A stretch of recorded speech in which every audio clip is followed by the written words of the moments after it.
अल्लाह की नाराजगी की निशानियां बहुत गहरी, खतरनाक और इबरत आमोज होती हैं।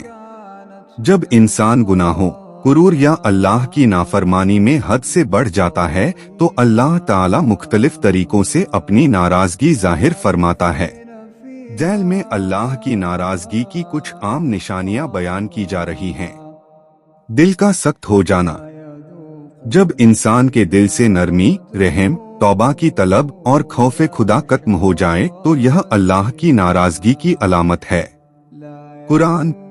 फिर इसके बाद तुम्हारे दिल सख्त हो गए, गोया वो पत्थरों जैसे थे बल्कि उनसे भी ज्यादा सख्त।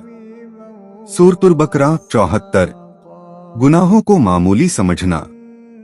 जब इंसान जिना, झूठ, धोखा, रिश्वत, जुल्म या कीबत जैसे गुनाहों को मामूली और मामूली से भी कम समझे। नेकी की तौफीक छिन जाना।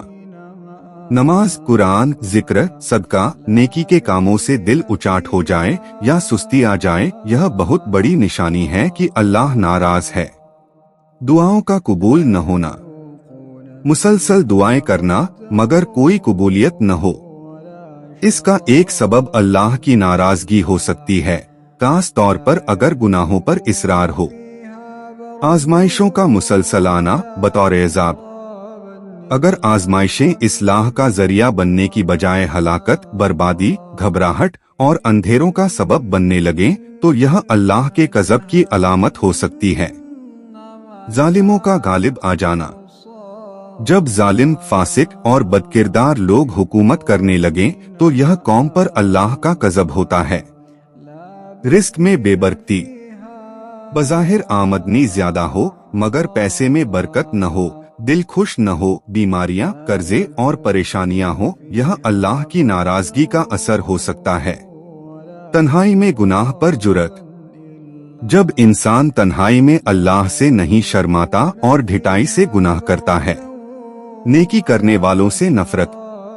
अल्लाह वाले, नमाजी, परहेजगार या दीन की दावत देने वालों से दिल बेजार हो जाए, यह रूहानी जवाल की अलामत है। फितनों का आम होना। जब मुआशरे में बेहयाई, कत्ल, नाइंसाफी, शराब, जिना, सूद और फितनों की कसरत हो जाए, यह इज्तिमाई तौर पर अल्लाह की नाराजगी की अलामत है। नसीहत का असर न होना।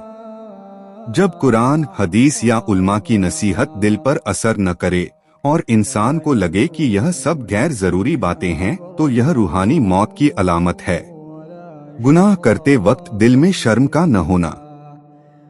जब इंसान गुनाह करते वक्त न सिर्फ शर्म महसूस न करे बल्कि फक्र करे, जैसे सोशल मीडिया पर गलत कामों की नुमाइश, यह अल्लाह की सख्त नाराजगी की अलामत है। रात की नींद में गफलत और फजर की नमाज छोड़ देना। मुसलसल फजर कज़ा करना या सोना इतना प्यारा लगना कि नमाज छोड़ दी जाए तो समझ ले दिल पर पर्दा पड़ चुका है। सजदे में मजा न आना। नमाज एक फर्ज है, लेकिन जब सजदे में दिल लगना बंद हो जाए और नमाज बोझ लगे तो यह रूहानी कमजोरी की अलामत है। हसद, बुग़्ज़ और कीना दिल में जमा करना। जब इंसान अपने दिल से दुश्मनी, हसद और कीना खत्म न करे और दूसरों की खुशियों से जले तो यह अल्लाह की नाराजगी का दरवाजा खोल देता है। मौत की याद का कम हो जाना। जब इंसान दुनिया में ऐसा मगन हो जाए कि उसे कब्र, आखिरत और मौत याद न रहे, यह गफलत और अल्लाह से दूरी की इंतहा है। इल्म नाफे से महरूमी। इल्म होने के बावजूद हिदायत न मिलना या इनका फकरा जाना और इस पर अमल न करना, यह बहुत बड़ी आजमाइश है। दिल का बंद हो जाना, अंदरूनी अंधेरा। जब इंसान को अपने अंदर कोई तड़प, शर्मिंदगी या बेदारी न हो और वो हर हालत में खुद को ठीक समझे, यह खतरनाक अलामत है। तौबा की तौफीक का छिन जाना। मुसलसल गुनाहों के बाद भी दिल में तौबा की तलब न आना, यह अल्लाह की नाराजगी की आखिरी हदों में से है। गलत रास्ते पर होने के बावजूद सुकून महसूस करना। जब इंसान गुनाहों और नाफरमानी में हो और फिर भी दिल मुतमिन और पर सुकून रहे तो यह इस्तिद्राज हो सकता है, यानी अल्लाह आहिस्ता आहिस्ता पकड़ की तरफ ले जा रहा हो। क्या करना चाहिए? अगर हम इन निशानियों में से किसी एक को भी खुद में देखें तो फौरन तौबा करें, नमाज कायम करें, कुरान से ताल्लुक जोड़ें, अल्लाह से मुसलसल दुआ मांगें, इल्म दीन हासिल करें, सदका दें और नेकी करें। याद रखें, अल्लाह जितनी शिद्दत से नाराज होता है उससे कहीं ज्यादा शिद्दत से माफ भी कर देता है। बस हम इखलास से वापस पलट आएं।